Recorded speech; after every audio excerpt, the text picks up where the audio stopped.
Slave contracts, suicide, manufactured pop idols. K-pop, or music coming out of South Korea, has seen a major explosion of growth over the last couple decades, leading to worldwide fandoms and mass hysteria over the beautiful, perfectly manicured personas curated by the management companies that run these boy bands and girl bands. However, there is a seedy underbelly to this massively popular industry where the manufacture of teenagers into pop idols creates a situation ripe for abuse. Let's talk about it! First, a quick thanks to my partner on today's video. You know her, Atlas VPN. Atlas VPN is a virtual private network which makes all of your internet traffic travel through a protected, encrypted tunnel. This way it protects you from spying, public Wi-Fi dangers, and hides your IP address. Atlas VPN protects you from pop-up ads, malware, and other spooky things on the internet. It also allows you to surf the web from anywhere in the world. All of your streaming services like Netflix, HBO, etc., they all have geo restrictions because of licensing rights. But using Atlas VPN, you can surf the internet as though you are in any country throughout the world, so you can access these streaming services in other geographic locations that you otherwise wouldn't normally have access to. You want to see something on the Australian version of Netflix? Now you can with Atlas VPN. I also love to use it because I'm a person on the internet, and I understand the importance of protecting myself while I'm online. Plus, I'm constantly creeped out by the targeted ads for things I have been Googling or talking about with my friends. Get out of my head. Atlas VPN protects you across unlimited devices. That's protection for all. And with Atlas VPN, you can get the best VPN deal on the market. Right now, Atlas VPN is running a huge discount, meaning that you can get a 3-year subscription to Atlas VPN for $1.99 a month, and there's a 30-day money-back guarantee. That's an 83% discount just for you. You can get your deal by clicking on the link in the description below.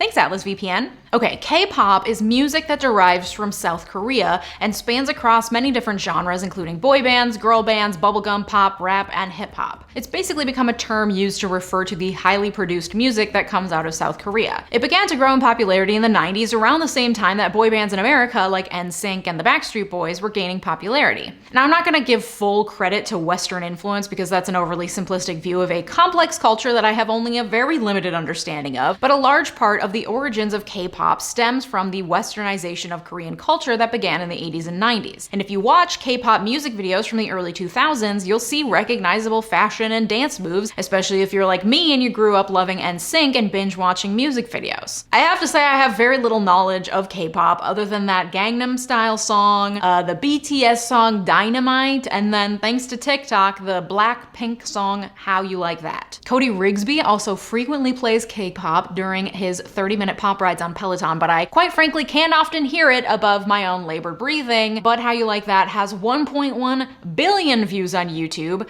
Dynamite by BTS has 1.4 billion, and Gangnam Style has 4.4 billion views. Now, Gangnam Style differs a bit because it's by Psy, a solo artist, and K-pop, at least as far as I understand it, tends to be associated with boy bands and girl bands. But my point is that clearly the popularity in the US and worldwide of music coming out of Korea has exploded in recent decades, and that's due in large part to K-pop and its manufactured and highly produced and perfected music and artists. And watching older K-pop music videos, I find it hard as a 30-year-old lady to fully get the draw, you know? But I was once a 10-year-old obsessed with NSYNC, so clearly there's an audience for it. And like BTS and Blackpink are just undeniably cool. You can't argue with that. But for all the hype and explosive careers that K-pop has launched, there is of course a seedy underbelly, because when you start treating human teens as a commodity to be bought and sold, well, it creates a situation ripe for abuse. Arguably, the start of K-pop as it functions today can be traced back to 1989 when a man named soo-man founded SM Studio, which was renamed SM Entertainment in 1995. Lee developed a system where all aspects of entertainers' careers were handled by SM Entertainment, including where they lived, what they ate or didn't eat, their vocal and dance lessons and rehearsals, and everything else it takes to manufacture teens into pop idols, as they're called. This was done by recruiting extremely young kids, sometimes as young as 12 years old, to come live in these training facilities. And the kids would sign contracts, well, their parents would, that bound them to SM Entertainment and the other management companies that followed in the hopes of helping their children gain fame and fortune. And SM Entertainment appears to have been at the forefront of this trend, but tons of management companies soon followed. And these contracts that the teens and their parents were signing got the nickname slave contracts.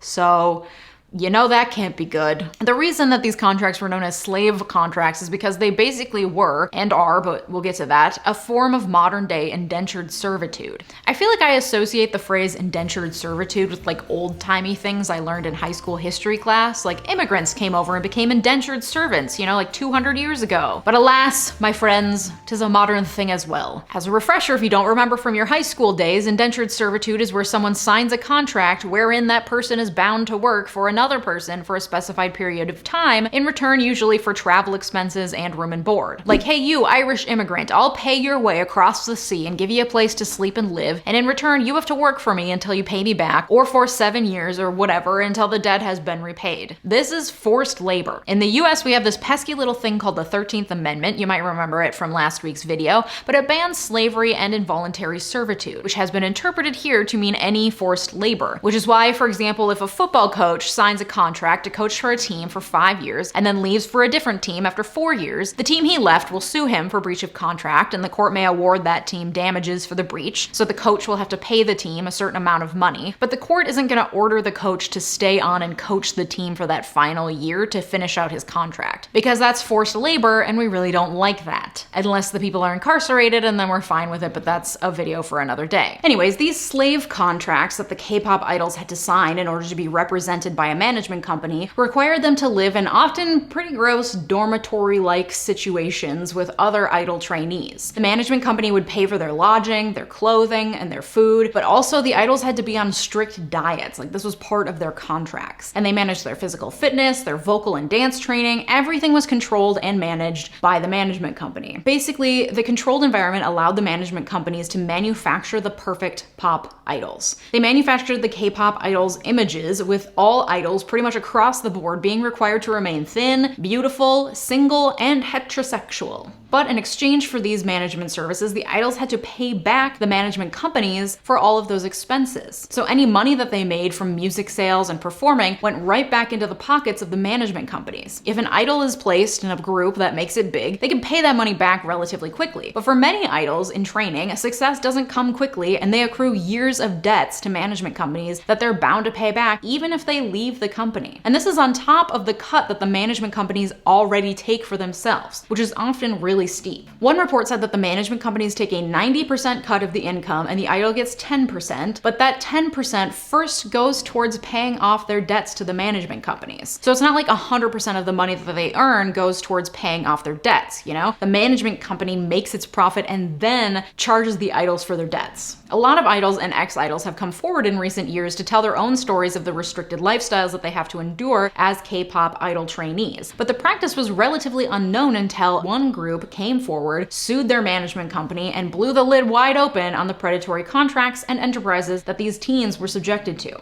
In 2009, 3 members of the boy band 𝗑𝗥𝗡𝗦 sued SM Entertainment in Seoul Central District Court to challenge the validity of their contract. This court proceeding made public a lot of abusive practices that had become the norm in the K-pop industry. Thanks so much to my friend and Patreon supporter Kyle for the info on this. Kyle got an order from this court case and the SM contract, and he got it translated from Korean and then sent it to me, which is very cool. So thank you so much, Kyle. In this order, the court recognizes the fact that the entertainment agencies come to the bargaining table with the upper hand, because it had really become the only way to be successful on a large scale in the K-pop market, and there was no real ability for the idols to negotiate the contracts. They were standardized contracts that the prospective K-pop idol had to either take or leave. This is what's called a contract of adhesion here in the US. Basically, one party comes to the table with greater bargaining power and a pre-written contract, and there's really no ability for the lesser party to negotiate its terms. This isn't necessarily a problem, and you encounter them all the time in insurance, leases, deeds, mortgages, automobile purchases, credit card applications, etc. You either sign the contract or you don't, but you don't like write back to your potential credit card company and ask them to change the terms of their contract. They'll laugh in your face and say, take it or leave it. And at least in the US, that's fine unless the terms of the contract are unreasonable, meaning people are bound by the terms that a reasonable person would expect to be in that contract, but the terms are invalid if the other party has reason to believe that the signing party wouldn't have accepted the agreement if they had known that the agreement contained those restrictive or unreasonable terms. Okay, so the Korean court was like, this was a contract of adhesion. These K-pop idols signed it with no real bargaining power, and the revenue shares in this contract were pretty abysmal as well. The idols get a maximum of 5% of the revenue for domestic record sales within Korea. Reminder that this would then be divided by every member of the band, so if you're in a 5-person boy band like 𝗑𝗥𝗡𝗦, you get 1%. If the idol appears on an SM Entertainment internet broadcasts, it's considered publicity, and the idol doesn't get any pay. Idols get 10% of digital sales and distribution, so that's 2% per member of 𝗑𝗥𝗡𝗦, and then a hefty 70% of net profit, so that's profits after expenses are taken out, of international singing royalties and copyright fees. But then the masters, the final products, the final copies of the songs that are then licensed out to be used by others, yeah, those are all kept by the entertainment agency. And this gives the entertainment agency a lot of power and control over the fate of the final masters. This is why Taylor Swift, for example, re-recorded all her songs. She owned the copyrights to the performance of the songs, but not to the final masters of the songs. So she made new masters. Here, SM Entertainment is doing similar to Taylor Swift's recording company by retaining the rights to the masters. It also retains the right to make compilation albums, like greatest hits albums, and the idols would receive none of the profit from those album sales. And then the idols get 10% of net profit from use of their likeness, which I didn't see in this contract, but I assume SM retains rights to the idol's likeness in perpetuity, which is pretty common, but also kind of sucks. I talk about this in my Drag Race contract review video, but rights to the use of your own likeness are really important, and giving those rights away means that someone can profit off slapping your face on advertisements and products forever.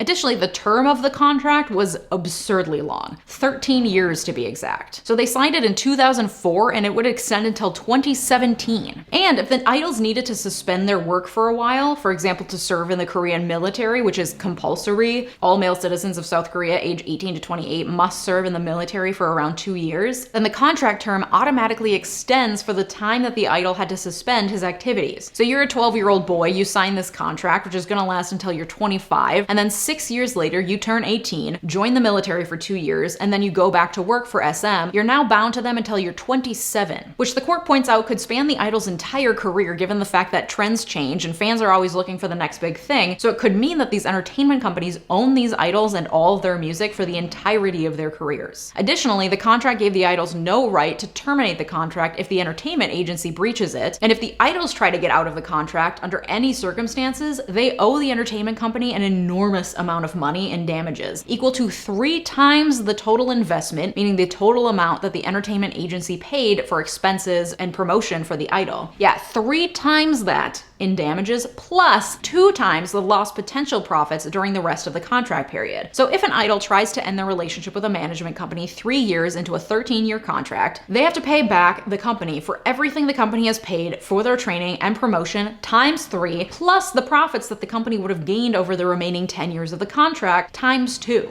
In contrast, the entertainment company can cancel the contract under a wide array of circumstances, including infractions as small as unsatisfactory behavior of the idols, basically allowing the agency to freely choose whether or not to fulfill the contract according to the profitability or diligence of the idols. Basically, the court was like, this is clearly unequal, not to mention impossible to properly calculate potential earnings over a 10-year period, and it's clearly meant to serve as punitive damages against an idol who tries to defect, and this is used as a means to keep the idols under complete control of the agency. Also, the terms of the SM contract dictated that the idols had an obligation to accept whoever was designated to them as their manager, to entrust the management of all schedules to SM and comply with everything that SM schedules for them, produce at least 2 albums per year, the dates of which are set by SM, and comply with all these rules unconditionally with no information given as to the trajectory or long-term plans for their career. They just had to say yes to whatever SM told them to do and go along with SM's plans for them. The court in this order concludes that SM has exercised undue influence over the idols because of its superior bargaining power and the undue burden of excessive damages if the idols were to try to terminate the contract. And the damages were so excessive as to infringe upon the idol's economic freedom and fundamental rights. Now, there wasn't a final judgment on this case. The order that I received was a temporary injunction that freed the members of 𝗑𝗥𝗡𝗦 from their contract while the fight played out in court, but it didn't bode well for SM, and they knew that, so they settled with 𝗑𝗥𝗡𝗦 out of court and released them from their contract with no damages. After this lawsuit brought to light the pretty abusive terms that were common in K-pop management companies, the Korean Fair Trade Commission did an investigation into these practices and issued a ruling barring the excessively excessively long contract terms in the K-pop contracts, requiring that the terms be no longer than 7 years. Later in 2017, the Korean FTC did another investigation and imposed more restrictions, including a limit on the damages that an entertainment agency can receive if an idol breaches the contract. Now, instead of 3 times the expenses spent on the idol plus 2 times the lost profit, agencies can only seek repayment of the actual amount of money they invested into the idol. Additionally, many entertainment agency contracts barred former idols from signing with other agencies even after their contract ended. So even if they left one agency, their contract barred them from ever signing with a different agency. And the Korean FTC barred that, and now the former agencies just get priority positions when bargaining for the extension of contracts with an idol, but they can't bar the idol from going somewhere else after their contract ends. And then the Korean FTC also ordered entertainment agencies, including SM, to stop canceling idols' contracts on dubious grounds. Remember, the contract said they could cancel the contract for unsatisfactory behavior. This included morality clauses, which some entertainment agency contracts included to control the behavior of the idols, especially what they said, who they dated, and their sex life generally, because idols could almost never prove their innocence in those circumstances because it was often tabloid fodder even if it wasn't true. And entertainment agencies are required to give idols at least a 30-day grace period before terminating a contract. Okay, so the 𝗬𝗥𝗡𝗦𝗖𝗓 lawsuit was honestly a really bold move on the part of those 3 members that brought it, and it led to great strides in reforming the predatory contracts that plagued the K-pop industry. And I'll note that this isn't just a product of Korea. Managers like 𝗬𝗚𝗏𝗏𝗜, who created NSYNC and the Backstreet Boys, had notoriously shady contracts as well. But the practice seems to be a hugely popular and entrenched part of the K-pop industry. And with these reforms enforced by the Korean FTC, contracts are becoming slightly less unconscionable, with the big 3 management companies, that's SM, YG, and JYP, becoming the most humane companies to work for as a K-pop idol. However, there are also tons of other management companies besides the big 3, and because they're small, they're able to fly under the radar. And even with the changes implemented by the Korean FTC, K-pop is still an industry that thrives on the hopes and dreams of 12-year-olds and their sometimes very low-income families by binding them to become manufactured pop machines. And the public scrutiny of the more famous idols has led to very real and drastic outcomes. The pressure to be perfect, thin,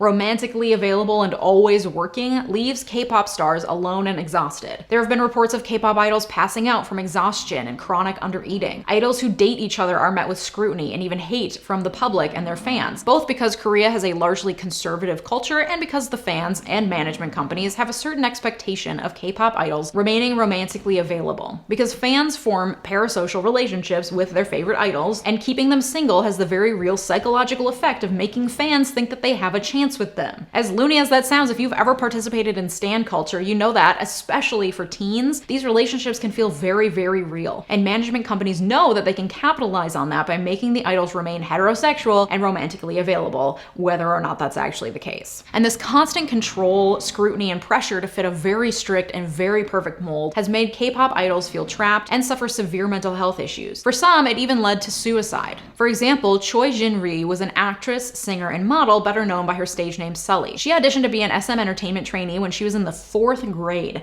and signed with the company shortly after. 4 years later, she debuted as a member of the girl group FX, which became hugely popular, and she participated in the production of numerous albums and tours while also modeling and starring in numerous movies and television series. In 2014, 5 years after she debuted with FX, SM announced that Sully would be taking a break from the entertainment industry because she was mentally and physically exhausted. In part from years of work, but also because of the continuous cyberbullying and harassment that she was receiving for dating rapper 𝗬𝗓𝗏, including false rumors of her being pregnant. She received a lot of public scrutiny and was on the receiving end of extensive cyberbullying, especially after her departure from FX, because she was considered less polished and didn't follow the strict public persona that idols were expected to follow. She was funny and outspoken, a feminist, and she often didn't wear a bra. Sully was also open about the fact that she struggled with panic disorder, social anxiety, and severe depression. Then in 2019, 15 years after signing with SM Entertainment, Sully died by suicide in her home. Her death was linked to depression caused by cyberbullying, and it was revealed that she repeatedly asked SM Entertainment to do something about the malicious treatment she was receiving online. Her death led to a push by Korean legislators to strengthen protections against cyberbullying, including requiring websites to restrict certain types of comments and requiring that screen names be associated with people's real names to increase accountability of online commenters. And I guess this is an example of the very real consequences that contracts and legalese can have on a person's life, as well as a look at the very strange and sometimes twisted world of K-pop and entertainment agency contracts. While reforms have been made, this is still an incredibly predatory world where behemoth companies can capitalize on children's dreams of fame and fortune. So what are your thoughts? I know that there are a ton of die-hard K-pop fans all around the world, and the culture and music is undeniably cool and creating an interest in South Korea as well as booming business for the country. But at what cost?